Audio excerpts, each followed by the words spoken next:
죄사함과 병고침이라는 제목으로 여러분들과 또 같이 말씀을 나누기를 원합니다. 예수님께서는 사람을 보는 분명한 기준이 있습니다. 그것은 사람의 겉모양을 보시는 것이 아니라 생각을, 속마음을 살피신다라는 점입니다.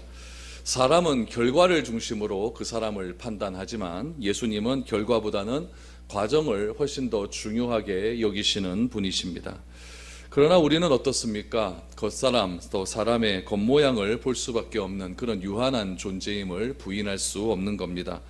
그 사람이 하는 말과 또 언어와 또 표정과 행동과 또 여러 가지 겉으로 드러나는 여러 가지 일들을 통하여서 그 사람을 추측하는 것 외에는 그 사람을 알 수 있는 방법은 존재하지 않습니다. 그러나 예수님이 우리를 보는 시각은 다릅니다. 사람의 겉모양을 중요하게 생각하지 않습니다. 동기가 무엇인지, 속 중심이 무엇인지를 더 깊이 생각하시는 분이 바로 예수님께서 사람을 보시는 방법입니다. 예수님이 사셨던 그런 시대에 겉과 속이 다른 그런 무리들이 있었습니다. 말과 생각이 다르고 또 앞에서 하는 말과 뒤에서 하는 말이 다른 부류의 사람들이 있었습니다. 그들이 바로 바리새인들과 서기관들이었습니다. 바리새인과 서기관들은 종교적으로 보면 흠이 없는 사람들이었습니다. 율법적으로 완전한 사람이었죠. 할 것과 안 할 것을 분명하게 구별할 줄 아는 사람들이었습니다. 일주일에 2번씩 금식을 하고 하루에 3번씩 하나님께 온전히 기도를 드리는 그런 사람, 그런 신앙생활을 하는 사람들이었습니다. 그런 사람들을 보고 많은 사람들은 그 사람들을 존경했고 그런 사람들을 본받으려고 노력을 했습니다. 그런데 오히려 예수님은 어떻게 했냐면 그런 사람들을 책망했습니다. 사람들은 그런 사람을 본받으려 했지만 예수님은 책망했다는 것입니다. 왜 그럴까요? 사람을 보는 기준이 다르기 때문에 그렇습니다. 종교인들은 예의도 바르고 굉장히 종교적이었고 신앙적이었고 좋은 말 많이 하는 그런 사람들이었습니다. 그러나 예수님께서는 그런 사람들에게 적대적이었고 비판적이었습니다. 왜냐하면 그들의 마음속에는 그들의 겉모습과는 다른 또 다른 안 좋은 죄악들이 자리 잡고 있었기 때문에 그렇습니다. 예수님께서는 겉을 보는 것이 아니라 우리 사람이 볼 수 없는 속마음을 보시고 그 속마음을 따라서 결과에 상관없이 그 사람을 판단한다는 것입니다. 반면에 오늘 본문에 나타난 무례한 사람들이 등장을 합니다. 무례하고 염치 없고 예의 바르지도 못하고 철저하게 자기 중심적으로 그렇게 행동했던 사람들이 있습니다. 그 사람들은 누구였냐면은 중풍병자와 4명의 친구들이었습니다. 그런데 그런 사람들에게는 굉장히 호의적인 태도를 보입니다. 사람들이 보기에는 굉장히 예의가 없습니다. 모임 중에 지붕을 뚫고 내려와서 사람들이 예수님의 말씀을 듣는 그런 모든 분위기를 완전히 망쳐놓는 그런 사람들을 향하여서 사람들은 책망하고 어떻게 저렇게 예의가 없을 수 있느냐라고 말을 했지만 오히려 예수님께서는 그런 사람들에 대해서는 호의적으로 반응하셨다는 것입니다. 그리고 또한 그들의 믿음을 칭찬해 주시고 그들이 감당할 수 없는 놀라운 복을 허락해 주셨습니다. 그 복이 무엇입니까? 죄사함에 대한 선언입니다. 여러분, 이것보다 더 큰 은혜와 복이 어디에 있겠습니까? 오늘 본문의 말씀에 보면은 이렇게 은혜의 사건, 은혜의 자리에 죄사함과 병고침이 일어나는 이런 은혜의 자리에 있었음에도 불구하고 그 은혜를 자기의 은혜로 받아들이지 못하고 오히려 예수님께 책망을 받는 한 무리들이 등장을 한다는 이야기입니다. 그 등장하는 사람들이 어떤 사람들이겠습니까? 여러분 3절과 4절 말씀을 한번 보십시오. 어떤 서기관들이 속으로 이르되 이 사람이 신성을 모독하도다. 예수께서 그 생각을 하시고 이르시되 너희가 어찌하여 마음에 악한 생각을 하느냐라고 말합니다. 여러분 놀라운 축복의 자리에 그 축복을 감사하고 그 축복을 나누지 못하는 그런 어리석은 사람들이 존재했다라는 것입니다. 예수님이 하시는 그 놀라운 회복의 은혜에 비판하는 무리들이 있었다는 이야기입니다. 여러분 이것이 사람의 특징입니다. 사람은 철저하게 자기 중심적으로 생각을 합니다. 철저하게 내 가치와 내 생각 중심적으로 생각을 합니다. 그리고 내 생각과 내 가치에 맞지 않으면은 겉으로 드러내든 겉으로 드러내지 않든 그 사람을 비판하기 마련입니다. 그것이 사람의 생각이고 사람의 심리 상태입니다. 아무리 좋은 것, 아무리 은혜의 상태에 있다 할지라도 그 은혜를 은혜로 받아들이지 못하고 비판을 비판으로 받아들이지 못하고 온전히 자기 고집과 아집과 전통에 사로잡혀서 그 은혜의 자리에 참여하지 못하는 사람들이 이 시대에도, 이 자리에도, 또 우리 주변에도 존재한다는 이야기입니다. 오늘 말씀을 통해서 중풍병자를 예수님께 데려온 4명의 친구를 통해 죄사함의 놀라운 권능의 선언을 하시는 그 자리에서 오히려 은혜 받지 못하는 서기관들의 분행에 대해서 오늘 여러분들과 제가 한번 말씀을 나누어 보았으면 좋겠습니다. 그래서 우리 이 자리에도 하나님의 은혜는 틀림없이 임합니다. 찬양을 통해서도 임하시고 또 기도함을 통해서도 임하실 것이고 또 말씀을 통해서도 임하실 것입니다. 이 은혜의 자리에 여러분 오셨으면 다 은혜를 받고 다 회복함을 받고 결단의 자리가 되어야 되지, 다른 사람 다 그래 은혜의 자리로 다 나아가고 있는데 나 혼자 그렇게 그 은혜의 자리에 나아가지 못해서 속으로 판단하고 정죄하는 일이 우리 가운데는 없어져야 될 것입니다. 오늘 이 배경의 말씀을 한번 살펴보기를 원합니다. 1절 2절 말씀을 먼저 한번 보시죠. 예수께서 배에 오르사 건너가 본 동네에 이르시니 침상에 누운 중풍병자를 사람들이 데리고 오거늘 예수께서 그들의 믿음을 보시고 중풍병자에게 이르시되 작은 자야 안심하라 내 죄사함을 받았느니라 라고 말합니다. 예수께서 배에 오르셨습니다. 건너가 본 동네에 이르렀다 라고 말합니다. 그 동네는 가버나움입니다. 가버나움에도 예수님에 대한 기적과 능력에 대한 소문이 굉장히 많이 퍼지기 시작했습니다. 가버나움은 동네 이름이고 그 가버나움을 포함한 그 지역에 한 7개의 아주 유명한 도시들이 많이 있었는데 그 도시를 총칭해서 부르는 말이 갈릴리 지역입니다. 이 갈릴리 지역을 중심으로 예수님께서 사역을 많이 하셨기 때문에 이 갈릴리 지역에서 일어나는 일들이 그 지역 그 동네의 사람들에게 많이 퍼져 있었다는 이야기입니다. 예수님에 대한 소문이 퍼지자 사람들이 예수님을 쫓아다니기 시작을 했습니다. 어느 정도로 쫓아다녔느냐? 예수님께서 지금 반대편 동네로 배를 타고 건너가셨는데 그 건너가시는 그 길까지 예수님께서 사람들이 쫓아왔다라고 하는 그러한 일들입니다. 여기에 모인 사람의 숫자가 얼마나 되는지는 모르겠지만 마가복음과 누가복음에 나타난 기록에 의하면은 그 집에 사람이 들어갈 수 없을 정도로 사람들이 폭발적으로 많이 모이기를 시작했다라고 말을 합니다.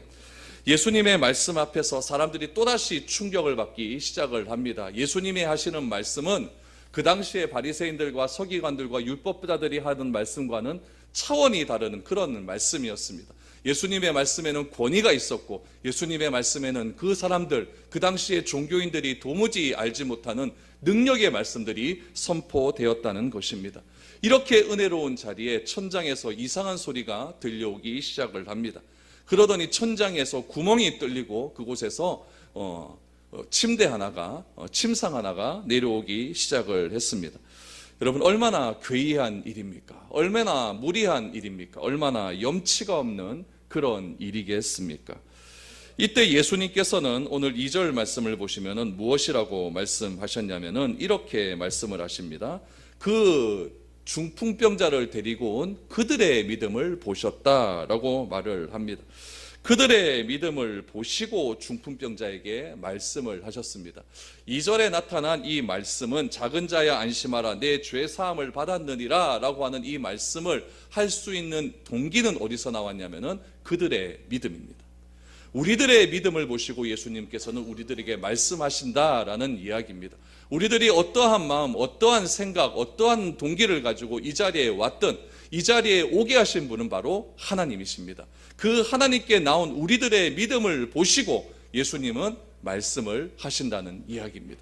그 말씀이 어떤 말씀이었습니까? 작은 자야 안심하라 내 죄사함을 받았느니라 라고 하는 처음 듣는 메시지가 그 자리에서 선포되기 시작을 합니다. 여러분, 작은 자야 안심하라 내 죄사함을 받았느니라, 이 죄사함의 선언은 그 당시의 종교인들은, 바리새인들이나 서기관들은 도무지 검접할 수 없는, 말할 수 없는 그런 내용의 선언이었습니다. 그 선언을 누가 하느냐? 예수님께서 하십니다. 예수님은 누구십니까? 그냥 갈릴리 사람이었습니다. 예수님은 누구셨습니까? 어부의 아들이었습니다. 사람들은 그렇게 생각했는데 그렇게 생각하신 예수께서 어느 날 갑자기 등장하셔서 세례를 받으시고 갈릴리 지역을 다니면서 수많은 병자들을 고치시고 오늘 이 사건을 통해서는 죄사함의 선언까지 하시는 놀라운 일들이 일어나기 시작을 했던 것입니다. 그러면 여러분 그 당시의 배경, 그 당시의 사람들의 반응이 어떻습니까? 또다시 충격을 받는 겁니다. 안 그래도 예수님의 말씀에는 권능과 능력이 있었는데 오늘 이 말씀은 도무지 들어보지 못하는 처음 들어보는 말씀이 선언되기 시작을 하자 충격을 받기 시작을 합니다. 그리고 그 자리에서 예수님에 대한 찬양이 나타나기 시작을 합니다. 그런데 문제가 생깁니다. 그 문제가 무엇이냐면 바로 서기관의 반응입니다. 오늘 저와 여러분들이 생각해야 될 것은 무엇이냐면 중풍병자가 왜 병고침을 받았느냐, 이 죄사함, 작은 자 이런 것에 대한 집중을 하는 것이 아니라 이 사건의 이후에 있었던 반응에 대한 말씀을 여러분들과 한번 살펴보기를 원하는 겁니다. 3절을 다시 한번 보십시오. 이 놀라운 충격적인 말씀 앞에서 이 서기관은 어떻게 말을 합니까? 어떤 서기관들이 속으로 이르되 이 사람들이 신성을 모독하도다. 어떤 서기관들 그랬으니까 서기관이 한 명이 아니었다는 이야기입니다. 많은 서기관이 모였습니다. 왜 모였을까요? 이 서기관들도 예수님을 따라다녔다는 이야기예요. 왜 따라다녔을까요? 자기가 듣지도 못했던 말들이 막 터져 나오니까 이 서기관들이 따라다니기 시작을 한 겁니다. 어떤 서기관들이 속으로 이르되 이 사람이 신성을 모독하도다. 똑같은 본문이 기록되어 있는 마가복음 2장 6절 7절 말씀을 한번 보십시오. 이 본문을 어떻게 기록하는가 같이 한번 읽어보죠. 좀 더 자세히 기록되어 있습니다. 시작. 어떤 서기관들이 거기 앉아서 마음에 생각하기를 이 사람이 어찌 이렇게 말하는가? 신성 모독이로다. 오직 하나님 한 분 외에는 누가 능히 죄를 사하겠느냐? 이 서기관은 지금 예수님에 대한 거부감이 나타나기 시작합니다. 예수님이 하시는 이 사역을 기쁨과 환희와 감격으로 받아들이지 않습니다. 이 사람이 어떻게 거부했느냐? 여러분 오늘 본문 3절과 마가복음 2장 6절 말씀을 한번 보십시오. 어떻게 거부를 합니까? 3절에서는 속으로, 마가복음 2장 6절에서는요 마음에 이렇게 이야기합니다. 속으로 마음에 생각했다라고 이야기를 합니다. 그럼 여러분 상황을 다시 한번 정리를 해보시면은 서기관들이 권위가 훨씬 더 그 당시의 사람들에게는 높았습니다. 서기관의 위치가 훨씬 더 높았죠. 예수님은 별 그렇게 드러나는 그런 존재는 아니었습니다. 지금 병고침의 이적이 많이 일어나니까 사람들이 많이 따라다녔고 예수님이 한마디 던지는 것들이 조금 다르다라고 하는 그런 메시지가 선포되었기 때문에 사람들이 의아해하면서 예수님을 따라다녔습니다. 그러나 그 당시의 사회적인 분위기나 종교적인 분위기로 보아서는 서기관이 훨씬 더 높은 위치에 있는 사람임은 분명합니다. 여러분 높은 위치에 있는 사람이 낮은 사람을 대할 때는요 그 사람을 배려하는 마음은 잘 없습니다. 그냥 자기중심적으로 그냥 튀어나오는 거죠. 직장 상사가 여러분 이상한 일이 있었을 때 여러분 부하 직원에게 배려하고 말합니까? 막 터져 나오죠. 던져버리고 차라 막 이렇게 하지 않습니까? 그런데 이 서기관들이 하는 반응을 보십시오. 어떻게 표현했다고요? 속으로 마음으로. 이게 중요한 겁니다. 속으로 마음으로 표현했다는 것을 지금 마태도 기록하고 있고 마가도 기록하고 있었다는 이야기는 그 사람들의 겉모습은 어떠했다는 얘기죠? 이랬다는 얘기예요. 뭔지 막 감격스러운 그런 표정을 지으면서 그렇게 행했고 속으로 마음으로는 어떻게 했다는 것입니까? 참담하도다. 참담하도다. 이렇게 이야기했다는 겁니다.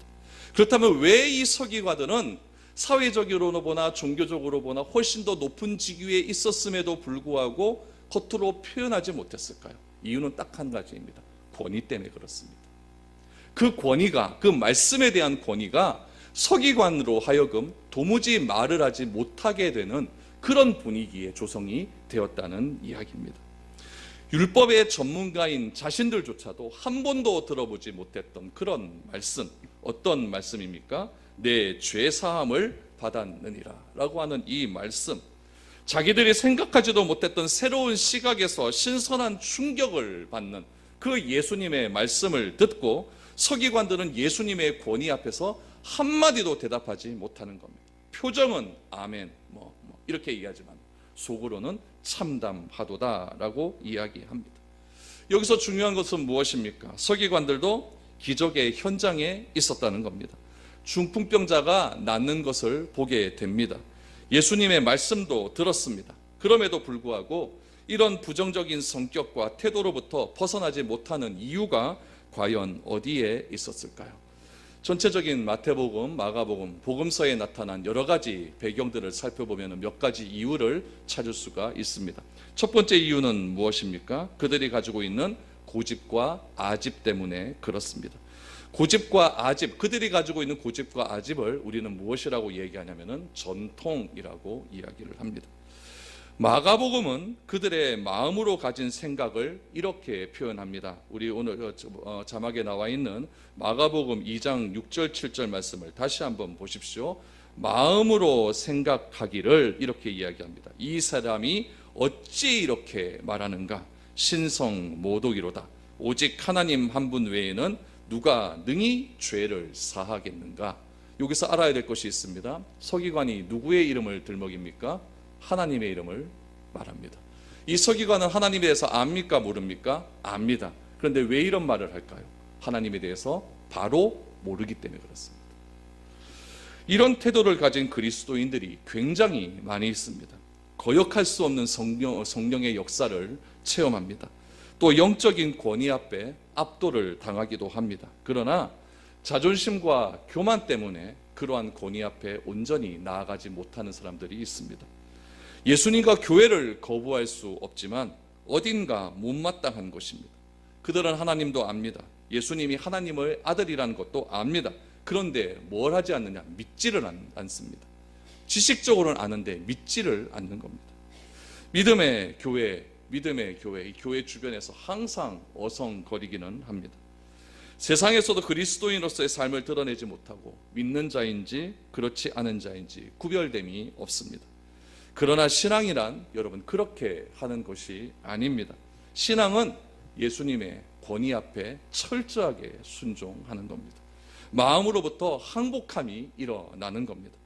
서기관은 예수님을 따라다닙니다. 한두 명이 따라다니는 것이 아니라 수많은 서기관들이 따라다녔습니다. 그들은 자기들의 눈앞에서 예수님의 기적도 체험합니다.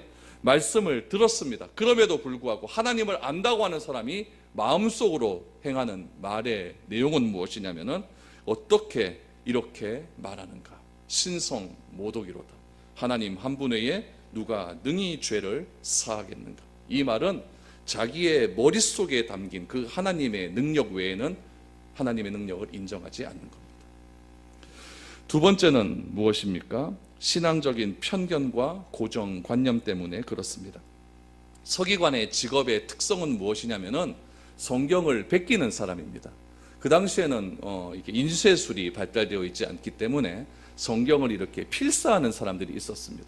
그 사람들을 가리켜서 서기관이라고 이야기를 합니다. 여러분, 서기관들이 이렇게 성경을 필사한다라고 하는 것은 여러분 보통 일이 아니거든요. 이거 굉장히 쉬운 일이 아닙니다. 우리 교회도 보면 이렇게 성경을 필사하시는 분들이 있어요. 그 필사하시는 분들 보면 대단하신 거죠. 여러분, 직업 자체로 보면은 성경을 필사하면서 여러분 그 말씀을 더 깊게 읽을 수 있는 것 아니겠습니까?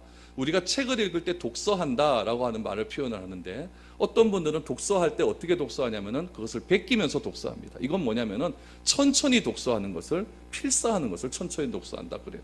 그래서 소설책을 읽을 때도 어떤 분들은 그것을 필사하면서 독서하는 분들이 있습니다.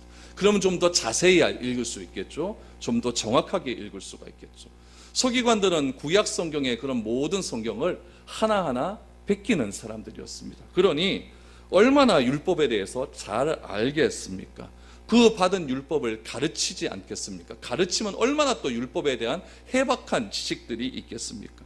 또한 히브리 사상, 그 당시에 유대 사상에 얼마나 정통한 사람들이었고 또 유대주의라고 하는 그런 여러 가지 그들 이스라엘의 문화를 머리로도 알고 몸으로도 익힌 사람들이 바로 이 서기관들이었다는 겁니다. 그런데 그가 가지고 있는 이런 지식과 몸으로 체험했던 이런 모든 것들이 무엇으로 변질되었냐면은 고정관념이라는 것으로 변질이 되어가기 시작합니다. 고정관념과 선입관이라고 하는 것이 그들 가운데 가득 차 있게 되니까 예수님에 대한 비판적인 태도를 갖게 되는 겁니다. 왜 그렇습니까? 내가 생각한 모든 것들이 예수님의 말씀 한마디에 다 무너지기 때문에 그렇습니다. 죄의 용서란 하나님만이 할 수 있는 것이라고 그들은 철저하게 믿고 있었던 사람들이었고 중풍병자의 병을 고쳐주는 것, 뭐 그럴 수 있지만 중풍병자의 죄를 용서해 주시는 일에 대해서는 그의 신앙과 그의 체험으로, 그의 생각으로는 도저히 동의할 수 없는 일이기 때문에 참담하도다라고 하는 말을 하는 겁니다. 분명히 전통적인 유대주의 시각에서는 이 서기관이 하는 행동이 맞습니다. 왜냐하면 유대교라고 하는 것은 유일신을 믿기 때문에 그렇습니다. 하나님만 믿습니다. 예수님은 안 믿습니다. 그러니까 삼위일체 부인이라고 말을 했죠. 유대교는 삼위일체를 부인하는 그런 신앙을 가지고 있기 때문에 예수님이 하나님이다, 예수님과 나는 하나다, 예수님이 하신 말씀이고 하나님이 하신 말씀이 내가 한 말과 동일하다, 이런 말 자체를 받아들이지를 못하는 겁니다. 이런 전통적인 선입관에 가득 차 있다 보니까 이 죄사함의 선언은 하나님만 하실 수 있는 선언인데, 어느 날 30살 된 청년 하나가 나타나더니 자기가 하나님이라고 말을 하고, 그 자기가 하나님이라고 주장하는 그 자가 죄사함의 선언을 해버리니까 그 서기관의 입장에서는 참담하지 않을 수가 없는 것입니다. 다른 부분에서는 인정할 수 없는 그런 일들이 일어나게 되는 겁니다. 이런 서기관의 태도에 대해서 예수님의 반응을 한번 보십시오. 여러분 4절을 보십시오. 예수께서 그 생각을 하시고 이르시되 너희가 어찌하여 마음에 악한 생각을 하느냐. 두 가지의 반응을 보이십니다. 첫 번째는 무엇입니까? 생각을 아셨다라고 말합니다. 생각을 아셨다. 여러분, 우리는 남이 생각하는 것을 알 수 있는 능력이 인간에게는 존재하지 않습니다. 그러나 하나님은 우리의 생각을 다 아십니다. 시편 139편 1절에서 5절 말씀에 보면은 하나님이 어느 정도로 생각을 다 아시는지 우리에게 소개하고 있습니다. 제가 한번 읽어드리겠습니다. 여호와여, 주께서 나를 살펴보셨으므로 나를 아시나이다. 주께서 내가 앉고 일어섬을 아시고 멀리서도 나의 생각을 밝히 아시오며 나의 모든 길과 내가 눕는 것을 살펴보셨으므로 나의 모든 행위를 익히 아시오니 여호와여, 내 혀의 말을 알지 못하시는 것이 하나도 없으시니이다. 주께서 나의 앞뒤를 둘러싸시고 내게 안수하셨나이다 라고 말합니다. 시편 139편의 시를 쓴 저자는 이렇게 이야기하죠. 하나님이 우리에 대해서 아심을 이렇게 표현합니다. 우리의 앉고 일어섬을 아신다라고 말합니다. 멀리서도 나의 생각을 아시고 내가 눕는 것도 아실 뿐만 아니라 나의 행위와 내가 하는 말의 의도까지 다 알고 계신다라고 말을 합니다. 우리는 이렇지 않습니까? 집에서 이렇게 앉아있다가 벌떡 일어나면 어디 가는데? 이래 묻잖아요. 집에서 어디 갑니까? 화장실 가죠. 근데 그것도 묻습니다. 몰라서 어디 가는데? 어디 가는데? 하나님은 우리의 앉고 일어섬을 아신다는 거예요. 우리의 눕고 일어섬도 다 아신다는 이야기입니다. 내가 하는 행위와 내 말하는 의도까지도 다 아신다고 고백하고 있습니다. 하나님은 내 삶 속에 드러나고 있는 말과 행동의 의도까지도 다 아시는 그런 하나님이십니다. 그 하나님이 서기관의 마음 모르시겠습니까? 서기관의 마음속으로 하는 생각까지도 다 아시는 분입니다. 그래서 말씀하는 것, 예수께서 그 생각을 아시되, 생각을 아시니까 판단할 수 있는 겁니다. 두 번째는 무엇입니까? 서기관의 잘못됨을 판단하시는 겁니다. 예수님께서는 서기관의 생각을 어떻게 판단해 주셨습니까? 악하다라고 판단해 주셨습니다. 여러분, 이것은 추측이 아닙니다. 이것은 확실히 결정 짓는 겁니다. 추측은 그 과정이나 결과를 잘 알지 못할 때 나오는 말이죠. 그러나 이 판단은 정확하게 증거와 생각을 알 때 할 수 있는 그런 말입니다. 예수님은 분명히 아셨기 때문에, 아시다라고 선언하고 계셨기 때문에 그 생각을 어떻게 그렇게 할 수 있느냐라고 판단하실 수 있는 분이십니다. 예수님은 형제를 미워하는 것이 살인이고 분노와 미움과 경멸의 태도를 가지는 것 또한 살인이라고 말씀해 주셨습니다. 그러나 그 동시에 종교인들은 어떻게 생각합니까? 내가 마음속에 그런 생각을 아무리 가지고 있다 할지라도 그 사람이 내가 칼로 찔러 죽이지 않는 이상, 결과로 나타나지 않는 이상, 법에 저촉되지 않는 이상 그것은 살인이 아니다라고 생각을 하는 겁니다. 서기관들은 마음속에 그렇게 추악한 생각을 가지고 있으면서도 겉으로 드러나는 것은 너무나 아름답고 인정받게 결과를 나타내기 때문에 사람들에게 그렇게 인정을 받을 수밖에 없는 것이죠. 오늘 이 자리에서도 서기관은 얼굴 속에서는 얼마나 평온한 얼굴, 얼마나 겉으로는 좋은 표정을 지었겠습니까? 그러나 생각 자체는 악한 생각을 가지고 있었다는 이야기죠. 오늘 우리가 예배를 드리고 있습니다. 우리는 다른 사람이 어떤 생각을 가지고 이곳에 예배를 드리는지 전혀 알지 못합니다. 내 옆에 사람 어떻게 예배 드리는지 겉으로 보면 다 알고 있겠죠. 표정 보면 다 알고 있겠죠. 그러나 속마음으로는 어떻게 예배 드리는지 아무도 알지 못합니다.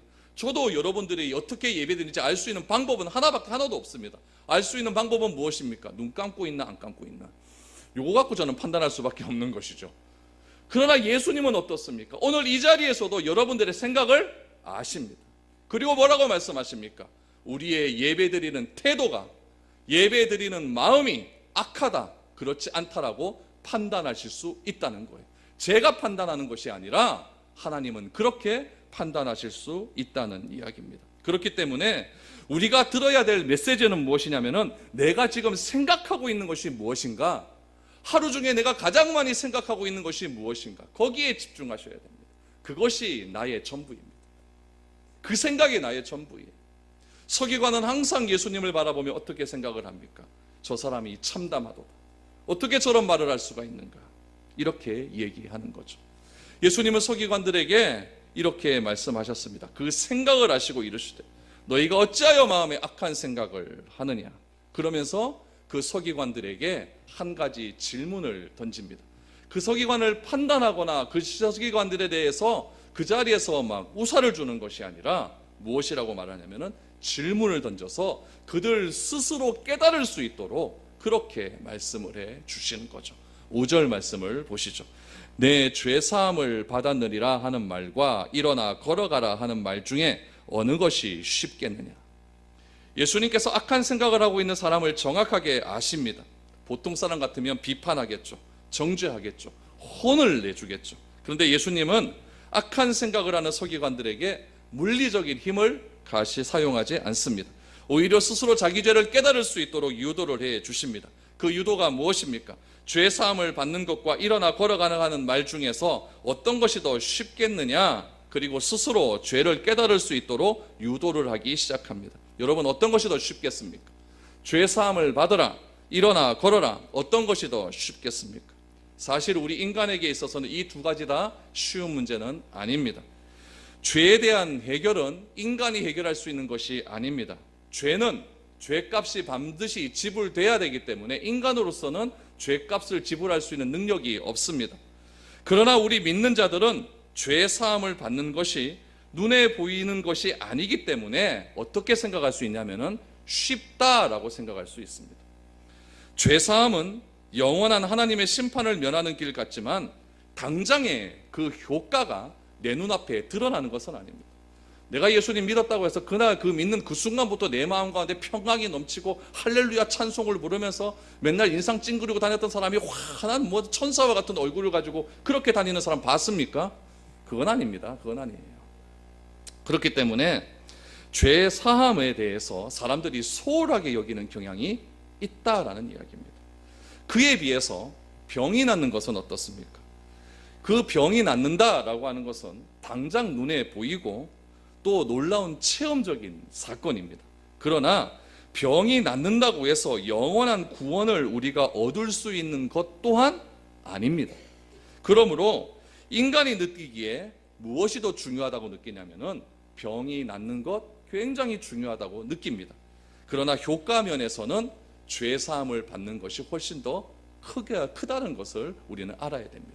여러분, 이 병 낫는 것과 죄 사함을 받는 것, 이것은 그 당시의 사람들과 오늘날의 사람들의 시각의 차이가 분명히 있다는 것을 여러분 꼭 기억하셔야 됩니다. 여러분, 그 당시 사람들은 어떻겠습니까? 죄 사함을 받는다라고 하는 것이 가능하다고 하겠습니까? 불가능하다고 생각하겠습니까? 그 당시의 사람은 죄 사함을 받는다라고 하는 것은 불가능한 일이었습니다.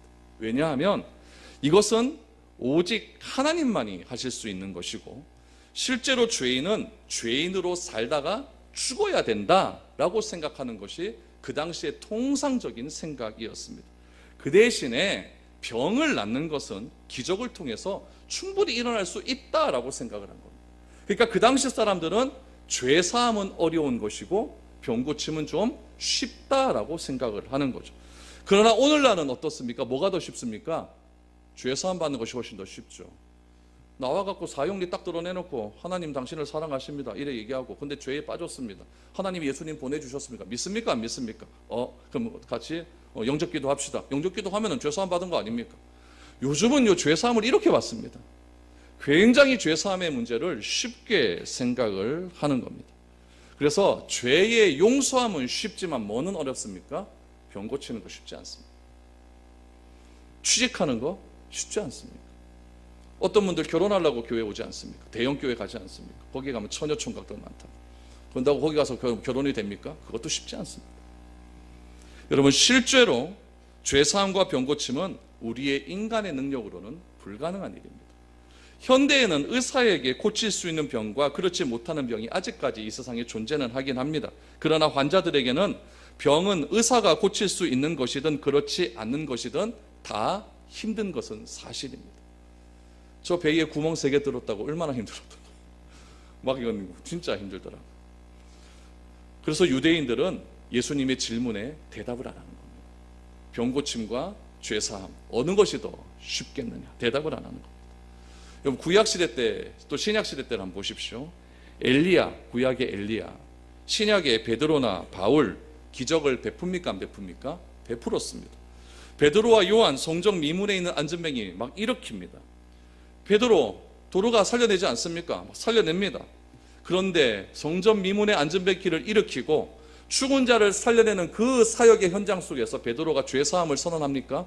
선언하지 않습니다. 엘리야가 죽은 자를 살려냈을 때 죄사함에 대한 선언합니까? 안 합니다. 예수님을 따라다녔던 사람들 기적은 일으켰습니다. 그러나 죄사함의 선언은 할 수 없었습니다. 죄사함의 선언은 온전히 하나님만 하실 수 있는 것이기 때문에 그렇다는 겁니다. 지금 예수님은 철저하게 서기관 입장에서 질문을 던지는 겁니다. 그래서 6절 말씀을 보십시오. 아무 말도 못하니까 예수님이 이렇게 말합니다. 그러나 인자가 세상에서 죄를 사하는 권능이 있는 줄을 너희로 알게 하려 하노라 하시고 중풍병자에게 말씀하시되 일어나 내 침상을 가지고 집으로 가라 하시니 라고 말합니다. 여러분, 여기서 순서를 잘 보셔야 됩니다. 6절 말씀에 중풍병자에게 말씀하시니 일어나 내 침상을 가지고 집으로 가라라는 말을 먼저 하신 것이 아니라 무슨 말씀을 먼저 하십니까? 내가 이 땅에 온 목적을 먼저 말씀하신다는 거예요. 그 목적이 무엇입니까? 나는 세상에 죄를 사하러 왔다라는 겁니다. 그럼 예수님께서 이 땅에 오셔서 하시고자 하는 목적이 무엇입니까? 병 고침입니까? 죄사함입니까? 죄사함이라는 거예요. 그럼 병은 왜 고칩니까? 죄사함의 능력을 보여주시기 위해서 병을 고친다는 이야기. 그러므로 우리가 먼저 생각해야 될 것은 내 앞에 일어나는 여러 가지 나의 어려운 상황들을 회복시켜 주십시오. 그것이 우선이 아니라 내가 정말 구원의 확신과 구원의 능력과 죄사함의 능력을 가지고 진짜 내가 신앙생활을 바로 하고 있는가, 그것에 대한 확실한 믿음이 먼저 우선입니다. 그리고 그것은 부차적인 문제입니다. 사람들은 불가능하다고 생각하는 것, 그 당시 사람들 도저히 불가능하다고 생각하는 것, 그것을 예수님께서는 무엇으로 행하셨냐면 말씀으로 행하십니다.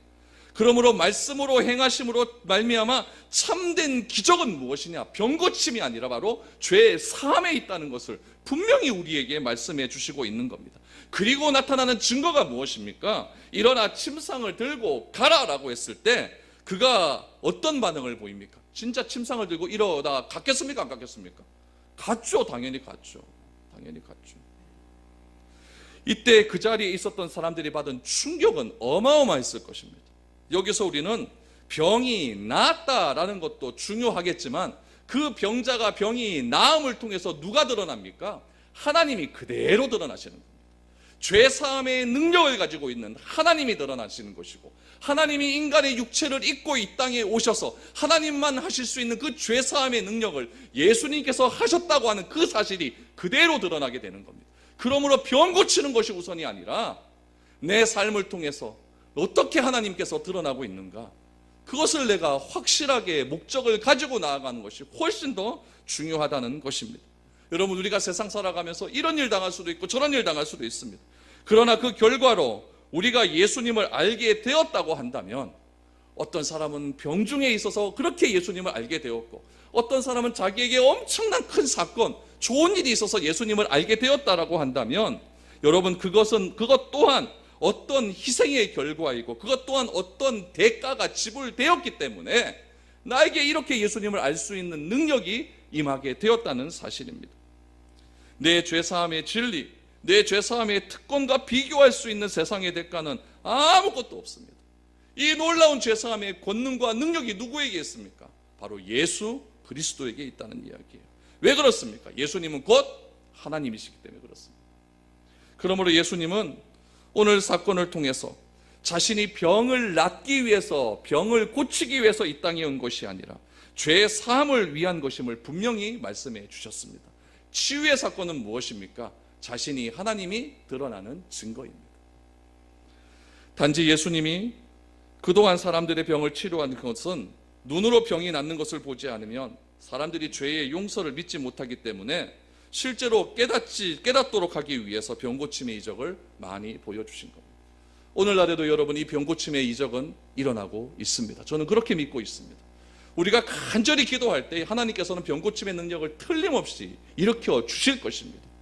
그런데 그 병고침의 능력이 단지 나를 드러내기 위함이고 내가 이렇게 병고침을 받았다라고 하는 결과만 가지고 그렇게 나 자신이 높여지는 병고침이라고 한다면 그것은 여러분 아니 고쳐진 것만 모한 일입니다. 오늘도 세계의 수많은 선교 현장에서는 병고침의 능력이 나타납니다. 특별히 어느 선교 현장에서 나타날까요? 아직 번역되지 않은 성경이 있는 그곳에, 아직 성경이 언어로 번역되지 않는 아프리카 밀림에, 브라질의 아마존과 같은 소수민족들에게는 병고침의 능력이 나타납니다. 왜 그렇습니까?